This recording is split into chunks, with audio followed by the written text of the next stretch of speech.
রে বন্ধুরা আমার, এই দুনিয়া এমন জায়গা, এমন জায়গা, এখানে আজকার মাহফিলে আমার যুবক ভাই অনেক বেশি। আল্লামা জালালউদ্দিন রুমির কয়েকটা শের আশার আপনাদেরকে আজকে শোনাবো। আমার যুবক ভাইরা মনে করেন, ছেলেরা মনে করো, এখানে অনেক যুবক আছে আমার ছেলের সমান, অনেকে আছে আমার ছোট ভাইয়ের সমান। এই জন্য আমি ছেলে বললাম। যুবক ছেলেরা মনে করে আমি আরো 10 বছর বাঁচবো, 20 বছর বাঁচবো, এরপরে আমি ফরেজগার হয়ে যাব, এরপরে আমি নামাজ ধরবো, এরপরে আমি একেবারে দরবেশ হয়ে যাব। কিন্তু আল্লামা রুমি বলেন, আজ গাওয়া সাত কব সুগিয়া করে দে, আজ গাওয়া সাত কব সুগিয়া করে দে, আজ গরে শাহ এক আওয়াজ না আমদে। ও দুনিয়ার যুবকেরা রে, দুনিয়ায় তাকিয়ে দেখো, তোমাদের মতো কত যুবক কবরে ঘুমাই রে, তোমার মতো কত যুবক কবরে ঘুমাই রে। আবার নজর করে দেখো, 80 বছর 90 বছরের কত মুরব্বী দুনিয়াতে এখনো চলাফেরা করে। ওই যেই যুবকের দেখলে মানুষে ভয় পায়, যেই যুবকের লাড়া দেয় না ইজ্জতের ভয়, যেই যুবকের মাস্তানি দেখলেন জিন্দারা মুরব্বীরা ভয় পায়, এমন যুবকের কবরের কাছে যায় দাঁড়াও, আর একটু নজর করে দেখো, যুবকের একটা শক্তিও নেই, কবরে একটা আওয়াজও নেই। কত গরু ছাগল ঘাস খায়, কুকুর বিড়াল পায়খানা করে, যুবকের একটা আওয়াজও নাই, শক্তিও নাই। গরু ছাগল কুকুর বিড়াল তাড়াইবার ক্ষমতাও তার কাছে নাই। একদিন তোমরা কবরে যাইবা, এই দুনিয়ার সব শক্তি খর্ব হয়ে যাবে, তোমাদের কবরের উপরও দুলপাকা ছুটে যাবে, কিন্তু কেহই খবর নিবে না, তোমারও ক্ষমতা খর্ব হয়ে যাবে। আমার প্রাণের বন্ধুরা রে, আম্মা জান হযরত খাদিজা রাদিয়াল্লাহু তাআলা আনহা আল্লাহর হাবিব ঘরে আসলেন। আসার পরে গভীর রাত্রে বললেন, খাদিজা, বললেন লাব্বাইকা ওয়া সা'দাইকা ইয়া রাসূলুল্লাহ। দরজা খুলে দিলেন। নবী যে দেখে হযরত খাদিজা ঘরের মাঝখানে দাঁড়িয়ে আছেন। বলে, ও খাদিজা, তুমি ঘুমাও না? কয়, নবী, আপনি যখন আমার ঘর থেকে চলে যান, পুনরায় ঘরে আসা পর্যন্ত কোনদিন বালিশে মাথা লাগাইয়া ঘুমাই না। কয়, তুমি খাইছো? কয়, ইয়া রাসূলুল্লাহ, আপনি যখন আমার ঘর থেকে চলে যান, পুনরায় ঘরে আসা পর্যন্ত কোনদিন আমি খানা পিনা খাই না, আপনাকে ছাড়া আরাম করি না, ঘুমাই না, খানা পিনা করি না। নবীজি বললেন, খাদিজা রে, আমার জন্য তোমার এত প্রেম ভালোবাসা। খাদিজা বলে, ইয়া রাসূলুল্লাহ, আজকে আমি আর আপনি এমন একটা কথা আমি আপনাকে বলবো, উত্তরটা দিবে। নবী বলে, খাদিজা, কি কথা বলবা? কয়, ইয়া রাসূলুল্লাহ, আমার আচার আচরণে, লেনদেনে, কথাবার্তায় আপনার মনে খুশি না মনে কোনো কষ্ট আছে একটু বলেন। নবী কেঁদে কেঁদে বলে, খাদিজা, তোমার প্রতি আমার মনে কষ্ট নাই, তোমার প্রতি আমি অনেক সন্তুষ্ট, অনেক খুশি। ইয়া রাসূলুল্লাহ গো, যদি আমার প্রতি খুশি হয়ে থাকেন, আজকে আমি 4টা আবদার করব, আমার আবদার গুলি আপনি রাখবেন নি বলে। কই, কি আবদার? কই, আপনার বয়সের চেয়ে আমার বয়স 15 বছর বেশি, শরীরটাও ভালো না, দুর্বল, হয়তো আমি আপনার আগে চলে যেতে পারি, তবে ইয়া রাসূলুল্লাহ, যদি আপনার জীবদ্দশায় মারা যায় তাহলে আপনি আমাকে ঈমানি কলমাটা পড়াইয়া দিবেননি।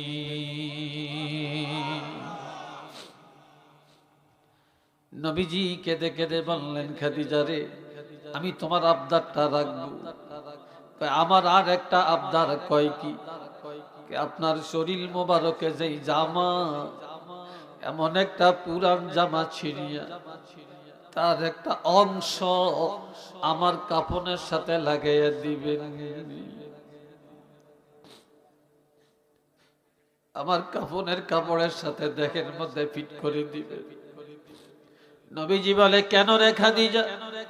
কয়, আমি জানি আপনি এমন রাসূলুল্লাহ, একটা মশা একটা মাছি কোনোদিন বসতে দেখি না। আপনাকে দেখলে গাছ লম্বা হয়ে ছায়া দেয়, সাপ আপনাকে সত্তর ধরে ছায়া দেয়, পাথর আপনার সাথে কথা বলে, সূর্য চন্দ্র আপনার অঙ্গুলি মোবারকের ইশারায় দুই টুকরা হয়ে যায়। কাজেই আপনার দেহ মোবারকের একখানা পুরান জামার একটা অংশ যদি আমার শরীরের মধ্যে লাগা থাকে, আমি আশা করতে পারি আমার এই দেহটা জাহান্নামের আগুনে আর জ্বলবে না। একটু জোরে বলেন আল্লাহু আকবার। নবীজি বললেন, খাদিজা, তোমার আবদারটা আমি রাখবো। এটা সহিহ বুখারীর ঘটনা। এবার বলে ৩ নম্বরের আবদার, আমার জানাজার ইমামতিটা আপনি করবেন। বলে, ইয়া রাসূলুল্লাহ, আমার জানাজার ইমামতিটা আপনি করবেন। কেঁদে কেঁদে বলে, খাদিজা রে, আমি ওয়াদা করলাম তোমার জানাজা আমি পড়ব। আমার ৪ নম্বরের আবদার। কয় কি? আমারে কবর দিয়া মাটি দিয়া সব বাড়ি ঘরে চলে যাও। আমি খাদিজা আপনারে ছাড়া কোনোদিন খাই না, ঘুমাই না, আরাম করি না। আমি যদিও ধনাঢ্য পরিবারের কন্যা ছিলাম, মক্কার কাফিররা যখন বলেছে মুহাম্মাদের পায়ের নিচে মাটি নেই, সে আবার রাষ্ট্রপ্রধান কেমনে হয়, নবী কেমনে হয়, এই কথা শুনে আমি আমার সবগুলা ধন সম্পদ আপনার নামে রেজিস্ট্রি করে দেই। ইসলামের জন্য আপনি কোরবানি করেন, ব্যয় করেন। ইয়া রাসূলুল্লাহ, আমি আপনার কাছে আবদারটা তো করতে পারি। কয়, বল। আপনি সব মাটি দিয়ে চলে যাবে, আমি একা আপনাকে ছাড়া কবরে কেমনে থাকবো? আমি আপনাকে ছাড়া কবরে একা কেমনে থাকবো? আর ফেরেশতারা আসিয়া প্রশ্ন করবে, তখন আমি খাদিজা বিপদে পড়ে যাই নাকি? আমার এই জন্য বড় ভয় লাগে গো। ইয়া রাসূলুল্লাহ, আপনি আমার কবরের পরে একটু দাঁড়িয়ে থাকবেন। কেউ ফেরেশতারা যখন প্রশ্ন করবে, আমি যদি আটকে যাই, বিপদে পড়ে যাই, তখন কবরের কাছে দাঁড়িয়ে দাঁড়িয়ে আপনি প্রশ্নের উত্তরগুলা দিয়ে দিবে।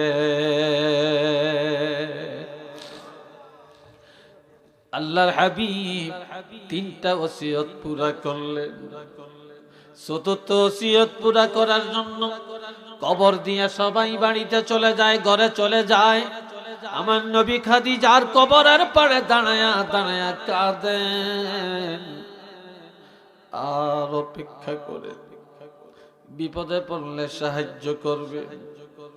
এমন সময় হযরত জিবরাইল আমিন এসে বলে, ইয়া রাসূলুল্লাহ গো, কার জন্য কাঁদেন, কার জন্য সাহায্য করবেন? আমার খাদিজার জন্য।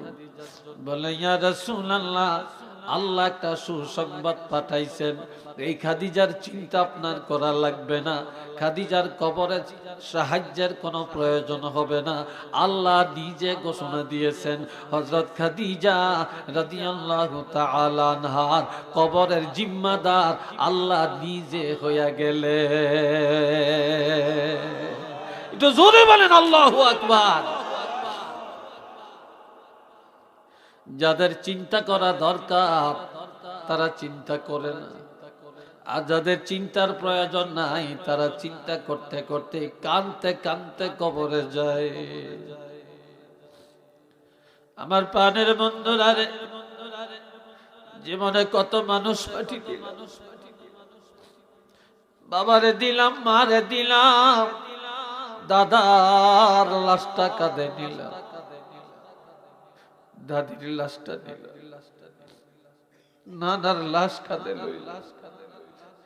কত মৃত্যুর পরে চোখের পানি ফেলে কাঁদলাম, কত লাশ জীবনে দেখলাম রে, কত কবর দেখলাম, কত বাঁশ কাটতে দেখলাম, হায় হায় কত জানাজা জীবনে দেখলাম।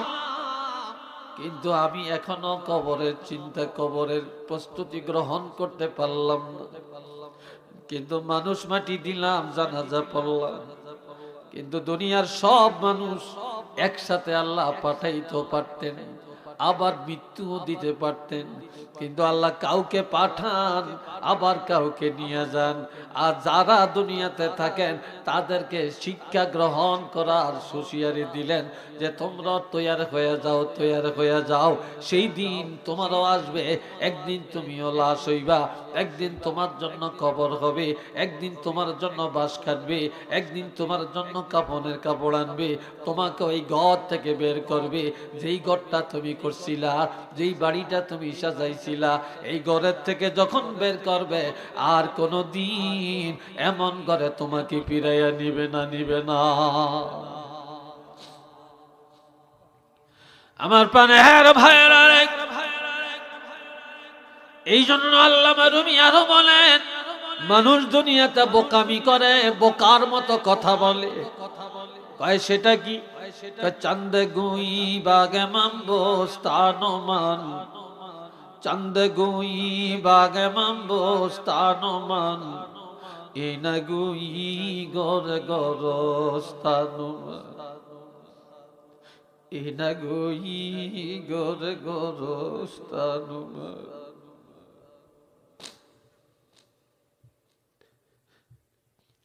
মানুষকে যদি বলে বাড়িটা কার, কয় না আমার বাড়ি, বলি ঘরটা কার, কয় আমার, এই বাগান কার, বলে আমার, এই জমিনটা কার, বলে আমার, এই পুষ্কুনি কার, কয় আমার, এই মার্কেটটা কার, বলে আমার, ইন্ডাস্ট্রিয়াল এরিয়া কার, কয় এটা আমার। ও মানুষ, তুমি যত কিছু আমার আমার করো, এগুলো আমার না, আমার না, আমার না। মানুষ এই কথা কেন বলে না? যেই কবরে বাবা ঘুমায়, মা ঘুমায়, দাদা ঘুমায়, দাদি ঘুমায়, অসংখ্য অগণিত মানুষ মাটির নিচে ঘুমায় রে। আমিও সেই কবরের মালিক, কবরের যাত্রী। এগুলো আমার না, আমার আমার কইয়া জীবন কাটাইও না, এর পিছনে দৌড়াইয়া জীবন নষ্ট কইরো না। আমার হইল কবর, কবরের জন্য তৈয়ার হইয়া যাও, তৈয়ার হইয়া যাও। আর ঠিকানা বানায়া কবরে যাও, ঠিকানা ছাড়া কবরে যাইও না, যাইও না। একটু চিল্লিয়া বলেন না সুবহানাল্লাহ, আর একটু জোরে বলেন না সুবহানাল্লাহ। এই জন্য আল্লাহ সূরা নাবার মধ্যে বলছেন 30 পারায়, যালিকাল ইয়াউমুল হক ফামান শাআ আত্তাখাযা ইলা রাব্বিহি মাআবা। কিয়ামত সত্য, মৃত্যুটা সত্য, কবরের আযাব এটা সত্য। আবার প্রত্যেকের আমলনামা পাল্লায় ওজন দিবে, এটা সত্য। সেদিন কেউ কারো খবর নিবে না, এটা সত্য। তবে আমি আল্লাহ ফামান শাআ আত্তাখাযা ইলা রাব্বিহি মাআবা, আমি আল্লাহ স্বাধীনতা দিলাম, এখতিয়ার দিয়ে দিলাম যে তোমরা সবাই কবরে যাইবা। দুনিয়ায় ঠিকানার জন্য কত দৌড়ান দৌড়াও, এনআইডি ঠিক করার জন্য কত টাকা ব্যয় করো, জন্ম নিবন্ধন ঠিক করার জন্য কত জায়গায় যাও, কিন্তু ঠিকানাটা ঠিক করার জন্য কত কিছু করো। তবে এই দুনিয়ার পরে আমি আল্লাহর দরবারে উত্তম ঠিকানা বানায়া, জান্নাতের ঠিকানা বানায়া, এরপরে কবরে আসো, ঠিকানা নিয়া কবরে আসো, ঠিকানা ছাড়া কবরে যাইও না, যাইও না, যাইও না। একটু চিল্লে বলেন না সুবহানাল্লাহ। আর একটু জোরে কন্যা রে ভাই, ঠিকানা ছাড়া কবরে যাইও না। এই জন্য আমার আল্লাহ বলেন, ইয়া আইয়ুহাল্লাযীনা আমানুত্তাকুল্লাহ, ও ঈমানদারেরা আল্লাহরে ডরাও। কারে ডরাইবেন? একটু জোরে কর, আর একটু জোরে বলেন। কতক্ষণ? খাইতে আল্লাহর ভয়, চলতে আল্লাহর ভয়, ঘুমাইতে আল্লাহর ভয়, বিবাহ শাদীতে আল্লাহর ভয়, এরপরে খেতে খামারে আল্লাহর ভয়, গাড়ি ঘোড়াতে আল্লাহর ভয়, বাজারে গেলে আল্লাহর ভয়, বিদেশ গেলে থাকবে আল্লাহর ভয়, তুফান আসলে করবা আল্লাহর ভয়, সুখে থাকলো করবা আল্লাহকে ভয়, দুঃখে থাকলো করবা আল্লাহকে ভয়। সন্তান বড় হলে আল্লাহকে ভয় করো, সন্তানের কারণে যেন জাহান্নামী হতে না হয়। মেয়েটা বড় হলে আল্লাহরে ভয় করো, মেয়ের কারণে যেন বিপদে পড়তে না হয়। টাকা বেশি হয়ে গেলে আল্লাহরে ভয় করো, এই টাকার কারণে যেন জাহান্নামে যেতে না হয়। এ বন্ধুরা রে আমার, এরপরে আমার আল্লাহ বলেন, এমন ভাবে ভয় করো হাক্কা তুকাতিহি। সাহাবীরা যেভাবে আল্লাহকে ভয় করছে, নবীরা যেভাবে করেছেন, ওলি আল্লাহরা যেভাবে ভয় করেছেন, তেমনি ভাবে আল্লাহকে ভয় করো। ওয়ালা তামুতুন্না, তবে মরিও না, মরিও না, কখনো মরিও না, তবে মরণ লাগবে। ইল্লা ওয়া আনতুম মুসলিমুন, মুসলমান হয়ে মরো, আত্মসমর্পণ করে মরো, সিলিন্ডার করে মরো। বেঈমান হয়ে মরিও না, মুনাফিক হয়ে মরিও না, হারাম করে হয়ে মরিও না, বাটপার হইয়া কবরে যাইও না, বেনমাজি হইয়া কবরে যাইও না, সুদখোর হইয়া কবরে যাইও না, ঘুষখোর হইয়া কবরে যাইও না, জুয়াখোর হইয়া কবরে যাইও না, সন্ত্রাসের খাতায় নাম দিয়া কবরে যাইও না, জালেমের খাতায় নাম উঠাইয়া কবরে যাইও না। কবরে যাইতে হলে মুসলমানের খাতায় নামটা উঠাইয়া আসো।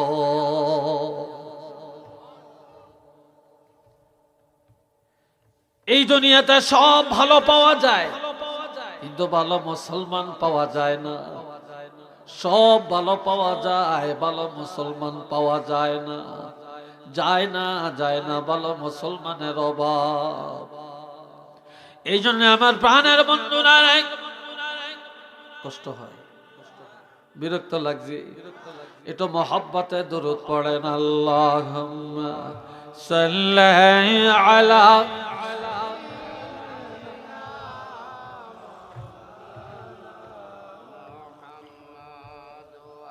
ওয়া আলা আলি সাইয়্যিদিনা মাওলানা মুহাম্মদ। আরো জোরে আল্লাহুম্মা সাল্লি আলা মাওলানা মুহাম্মদ ওয়া আলা আলি সাইয়্যিদিনা মাওলানা মুহাম্মদ। قال رسول الله صلى الله عليه وسلم القبر روضة من رياض الجنة أو حفرة من حفر النيران। শুনেননি আমার কথা? ঘুমাইতে আছেন মনে হয়, মনে হয় ঘুমাইতে আছেন। এরে ভাবজান আমার রাসূল বলেন, কারো কবর হবে জান্নাতের বাগান, কারো কবর হবে জাহান্নামের গাড়া। কারো কবর হবে জাহান্নামের গাড়া, কারো কবর হবে রিয়াদুল জান্নাত, জান্নাতের বাগান। আল্লাহর হাবিব রাহমাতুল লিল আলামিন আল্লাহ নবীজি শিশুকালে মা হারালেন।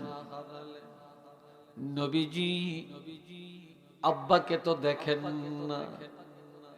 আমার প্রাণের নবীজি চাচা আবু তালেব কোলে করে নিয়ে যায়। চাচা আবু তালেব দিনের বেলায় কোলে রাখেন, হাতে রাখেন, লালন পালন করেন। রাতের বেলায় চাচি আম্মা কোলে নিয়ে ঘুমায়। নবী রাত্রি বেলায় ঘুম থেকে জেগে চাচি আম্মার বিছানার পাশে বসে বসে মা মা বলে কান্নাকাটি করে।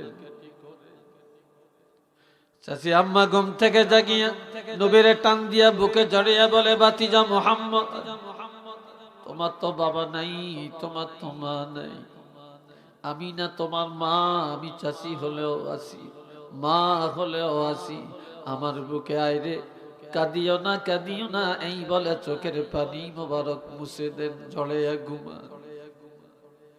আবু তালেবের ইন্তেকালের পরে এই চাচি আম্মা কলেমা পড়ে ইমানদার হয়। একদিন দেখেন চাচি আম্মা বিনায়া বিনায়া কান্দে। নবী বলে, মা কাঁদেন কেন? বলে, আমি কাঁদি বুড়া কালে কলেমা পড়লাম, জীবনে কত অন্যায় আমি করলাম, কত গুনাহ করলাম, তবে ভাতিজা আমার কবরের জীবনটা জানি কি হয় রে, আমার কবরের জিন্দেগিটা জানি কেমন হয় জানি না, তবে তোমার কাছে 5টা আবদার আমি করব, আমার আবদারটা তুমি রাখবা কিনা বলো। নবী বলে, চাচি আম্মা ওয়াদা করলাম আপনার আবদারগুলি আমি রক্ষা করার জন্য চেষ্টা করব। একটু চিল্লিয়া বলেন না মারহাবা। বলে, আপনার আবদার কি? আমি একা কবরে কেমনে থাকব, আমি কবরে হিসাব কেমনে দিব, কি নিয়ে কবরে যাব, যেই কবরে কেউ নাই কেউ নাই কেউ নাই, আমি কি নিয়ে কবরে যাব? তবে তোমার কাছে আবদার, তুমি আমার ভাতিজা সন্তানের মতো দেখছো, বুকে জড়াইয়া ঘুমাইছি, কত চুমা তোমারে খাইছি, আমি যেদিন মারা যাব সেদিন তুমি আমারে ইমানি কলমাটা পড়াইয়া দিবা। 2 নম্বরের আবদার, আমার জানাজা তুমি পড়বা। 3 নম্বরের আবদার, আমার কবরে তুমি সবার আগে আগে মাটি দিবা। 4 নম্বরের আবদার, যেই কবরে আমাকে রাখবা ওই কবরে রাখার আগে আগে তুমি একটু কবরে যাইবা। তুমি আমার কবরে যাইবা, তুমি আমার কবরে যাইবা। কয় কেন?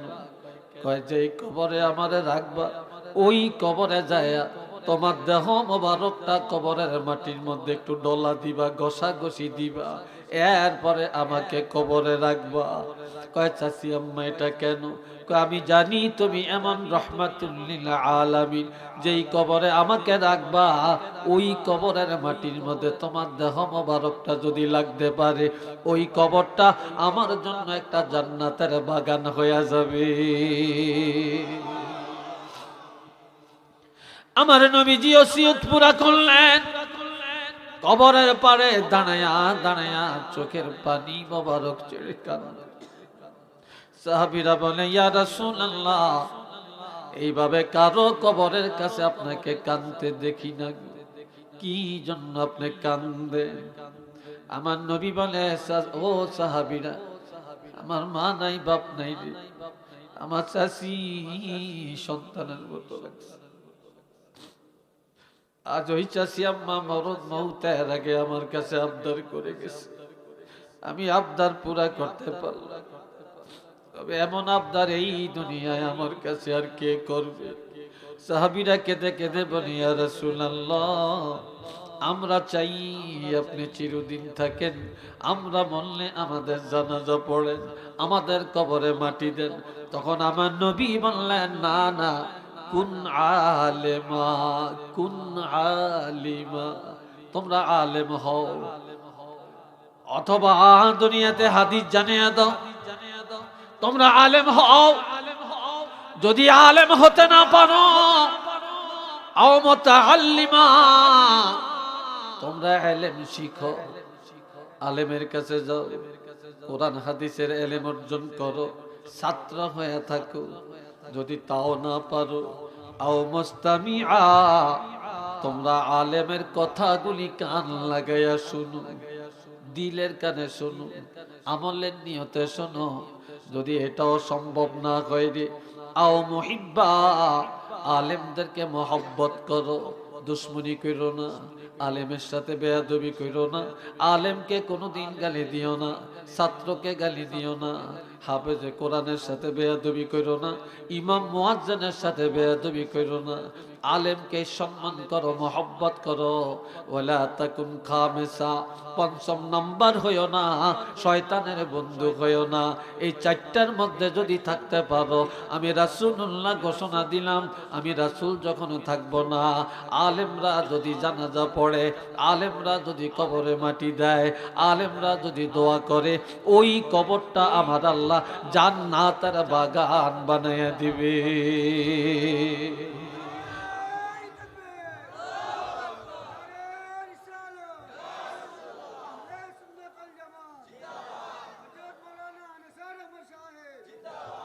আর একটা হাদিস বলে আমি শেষ করব, একটা হাদিস বলে আলোচনা শেষে নিয়ে আসবো। বন্ধুরা রে শুনেন, قال رسول الله صلى الله عليه وسلم إذا وضع الميت في قبره أتاه ملكان أسودان أزرقان فيجلسانه فيقولان من ربك وما دينك ومن نبيك فأما المؤمن فيقول ربي الله وديني الإسلام ونبينا محمد رسول الله صلى الله عليه وسلم। আরেক হাদিসে আছে, আরেকটা প্রশ্ন করা হবে কবরে। আমার নবীকে কবরে দেখাইয়া বলবে, মান হাযার রাজুলুল্লাযী বু'সা ফীকুম, যেই নবীকে কবরে উপস্থাপন করা হলো, এই নবীর সম্পর্কে ধারণা কি, এই নবীকে চেনো কিনা? যদি ইমানদার হয় বলবে হাজা মুহাম্মাদুর রাসূলুল্লাহ সাল্লাল্লাহু আলাইহি ওয়াসাল্লাম। একটু চিল্লিয়ে বলেন না আলহামদুলিল্লাহ। আওয়াজটা ভালো হয় না, আর একটু জোরে বলেন আলহামদুলিল্লাহ। এই প্রশ্নগুলি করবে। তবে আমার নবী বলেন, মাইয়িতকে কবরে রাখার পর দুইজন ফেরেশতা কোন টাইমে আসবে, কোন টাইমে আসবে? ইন্নাহু লা ইয়াসমাউ কারআনি আলিহিম, লা ইয়াসমাউ কারআনি আলিহিম। এটা সহিহ হাদিস। নবীজি বলেন, মানুষ মাটি দিয়া পায়ে হেঁটে হেঁটে যখন বাড়িতে রওনা করে, এই পায়ের হাঁটার আওয়াজ মুর্দা কবরে থাকিয়া পাইতে থাকে। ইন দি মেইন টাইম দুইজন ফেরেশতা কবরে চলে আসে। এরা একেবারে কালো, চক্ষুগুলি নীলবর্ণ, সাগরের মতো দেখা যায়, বিকট আকৃতি। দুই পাশে আসিয়া দাঁড়িয়ে যাবে, মুর্দাকে ধরিয়া বসাবে। একটু চিল্লিয়া বলেন না সুবহানাল্লাহ। আরেক হাদিস মাঝখানে শোনাই, একটু ছোট্ট। যখন কবরে দরিয়া বসাবে, ইয়ামাসুহু আইনাইহি, সে কবরে বসবে, তার চোখ দুইটা এইভাবে মুছতে থাকবে। ডুলমুল্লা লাগবে, কাইতিয়া পড়ে, ঘুমের লাই, ঘুমের ভাব যায় না, এইভাবে ঘোরাঘুরি ডলাডলি করবে, চোখ মুছতে থাকবে। এমন সময় ফেরেশতারা প্রশ্ন করবে, তখন দেখা যাবে কবরের মধ্যে পশ্চিম আকাশ দেখা যায়, সূর্যটা লাল হয়ে গেছে, আসরের সময় চলে যায়। আমি এতক্ষণ ঘুমের মধ্যে ছিলাম, এই মাত্র আমি ঘুম থেকে জাগলাম। তবে আমার জীবনে নামাজ ছাড়ি না, ছাড়ি না, আমার জীবনে নামাজ ছাড়ি না। আমি খেতে কাজ করছি, নামাজ ছাড়ি না। রিক্সা চালাইছি, নামাজ ছাড়ি না। সিএনজি চালাইছি, নামাজ ছাড়ি না। রাজনীতি করছি, নামাজ ছাড়ি না। ব্যবসা করেছি, নামাজ ছাড়ি না। ইটের বাটায় কাজ করছি, নামাজ ছাড়ি না। গার্মেন্টসের কর্মচারী, নামাজ ছাড়ি না। ভিক্ষা করছি, নামাজ ছাড়ি না। বিদেশ গেছি, নামাজ ছাড়ি না। কোটিপতি হইছি নামাজ ছাড়ি না, অভাবে পড়িও নামাজ ছাড়ি না। ওই দেখ সূর্যটা ডুবে যায়, ডুবে যায়, মাত্র ঘুম থেকে উঠলাম, সময় দে, আমি অজুটা করিয়া তাড়াতাড়ি নামাজটা আদায় করে নেই, এরপরে তুমি যা জিজ্ঞাসা করবা আমি উত্তর দিব। ফেরেশতারা একজন আরেকজনের কয়, দেখ সত্যি, দেখ সত্যি, এই লোকটা মারা গেছে, তার খবর নাই। সে বলে মারা, সে বলে ঘুমের থেকে জাগছে। আরে ঘুমও একটা মৃত্যু। আমরা প্রতিদিন একবার মরি, একবার জীবিত হই। আল্লাহু আকবার কোন না? প্রতিদিন একবার মরি, একবার জিন্দা। এই জন্য আমরা ঘুমের থেকে ওইটা পড়ি, আলহামদুলিল্লাহিল্লাযী আহইয়ানা বা'দা মা আমাতানা ওয়া ইলাইহিন নুশুর। আলহামদুলিল্লাহ, প্রশংসা সে আল্লাহর, আল্লাযী আহইয়ানা, যিনি আমাকে জিন্দা করলেন, বা'দা মা আমাতানা, আমরা মরে গেছিলাম, আমাদেরকে মৃত্যু দান করলেন, মৃত্যুর পর আবার যিনি জিন্দা করলেন, সে আল্লাহর জন্য প্রশংসা। ওই আল্লাহর কাছে আমরা ফিরে যাব। কথা ঠিক না? এ বন্ধুরা রে আমার, বলবে আমারে নামাজ পড়ার সময় দে। ফেরেশতারা একজন আরেকজনের দিকে তাকাবে, বলবে কেমন লোক, কেমন লোক কবরে এসে নামাজ পড়তে চায়। আমার আল্লাহ ডাক দিয়া বলবে, ফেরেশতা, ফেরেশতা চিনো না, চিনো না, এখনো বুঝি চিনলা না রে? কার কবরে যে প্রশ্ন করবে, কি বুঝলা তোমরা? আমার যেই বান্দা, আমার যেই বান্দি কবরে আসার পরেও নামাজের অনুমতি চায়, আর বলে ঘুমের থেকে জাগছে, জীবনে নামাজ ছাড়ে না রে। আমার যেই বান্দা কবরে আসার পরেও নামাজের অনুমতি চায়, আমার এই বান্দার কবরে আর কোনো প্রশ্নের দরকার নাই, এর চেয়ে বড় পরীক্ষার কোনোটা নাই। কাজী আমি আমার এই নামাজি বান্দার কবরের জিম্মাদার আমি আল্লাহ নিজে হইয়া গেলাম। আরেকটু জোরে বলেন না সুবহানাল্লাহ। আমার আল্লাহরে কবরের জিম্মাদার বানাইতে আমরা চাই কি চাই না? জোরে বলেন, চাই কি চাই না?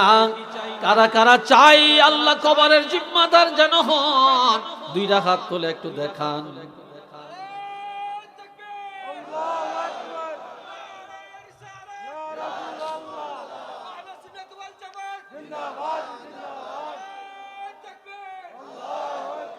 আল্লাহ কবুল করেন। একটু চিল্লাইয়া সবাই কোন আমিন। আর একটা হাদিস মাঝখানে একটু সংক্ষেপে শুনিয়ে দেই, সংক্ষেপে শুনিয়ে দেই। বাবাজি, দুইজন ফেরেশতা কবরের মধ্যে আসবে, এরা হলো মানকির আর নাকির।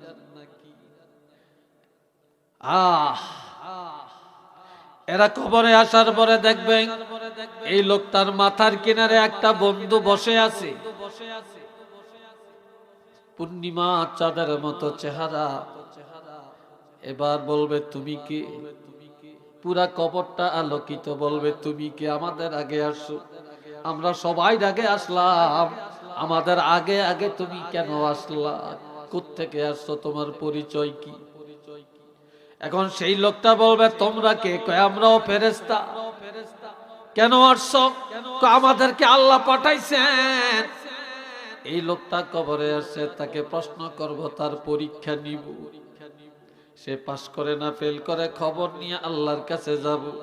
কয় যে আল্লাহ তোমাদেরকে তার কবরে পাঠাইছেন, ওই আল্লাহই আমাকে তোমাদের আগে আগে এই লোকের কবরের বন্ধু বানাইয়া পাঠাইছে। কয় কেন? এই লোকটা দুনিয়াতে, এই লোকটা দুনিয়াতে যত কিছুই করছে কোরআন ছাড়ে না। একটু মারহাবা কন্নার ভাই। এই লোকটা কোরআন পড়ছে, সকালেও কোরআন পড়ছে, বিকালেও কোরআন পড়ছে। এই লোকটা রাত্রে ঘুমের আগে কোরআন পড়ছে, এই লোকটা সকাল বেলায় কোরআন পড়ছে। এই লোকটা, এই মহিলা, এই পুরুষ কোরআন তেলাওয়াত করছে। আর প্রতিদিন বেলা ডুবার পরে মাগরিবের নামাজের পরে রাত্রে বেলায় প্রতিদিন সূরা মুলুক তেলাওয়াত করেছে। এই জন্য আমার আল্লাহ বলছেন যে আমি তার কবরের বন্ধু। তবে ও ফেরেশতারা, তোমরা প্রশ্ন করে চলে যাইবা, আর আমার আল্লাহ বলেছেন আমি যাইতে পারবো না। আমি তার মাথার কিনারে কিয়ামত পর্যন্ত দাঁড়িয়ে দাঁড়িয়ে পাহারা দেওয়া লাগবে। শুধু এটাই না, হাত্তা ইয়াদখুলাল জান্নাহ। আল্লাহ আমাকে আরো বলেছেন কিয়ামতের ময়দানে আমি তার বন্ধু হয়ে দাঁড়াবো এবং হাতে ধরে ধরে তাকে জান্নাতে পৌঁছায়া দেওয়া পর্যন্ত থাকতে হবে। এটা আল্লাহু আকবার, জোরে কোন। আমি জান্নাতে পৌঁছায়া দেওয়া পর্যন্ত থাকবো। মিশকাতুল আনওয়ারে আরেকটা হাদিস, قال رسول الله صلى الله عليه وسلم إذا وضع الميت في قبره, কোন মাইয়িতকে যখন কবরে রাখা হয়, إذا وضع الميت في قبره جاء القرآن عند رأسه والصلاة عن يمينه والصوم عن شماله وسائر الحسنات عند رجليه أو كما قال عليه الصلاة والسلام. একটু চিল্লিয়ে বলেন আলহামদুলিল্লাহ। জোরে কর, হয় না? হয় না? একসাথে সবাই বলেন আলহামদুলিল্লাহ। আমার বাপজান রে, আমার নবীজি বলেন একজন ইমানদার মাইয়িতকে যখন কবরে রাখা হয়,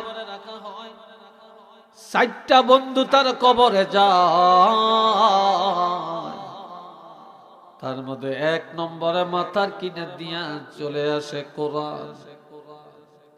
কোরআন মাথার কিনারের বন্ধু, নামাজ ডাইন পাশের বন্ধু, রোজা বাম পাশের বন্ধু, দান সদকা, তাহাজ্জুদ, ইশরাক, আওয়াবিন, জিকির আজকার, দরুদ মিলাদ, যত নফল ইবাদত করলেন এগুলা সব 2 পায়ের কিনার দিয়া দাঁড়াবে।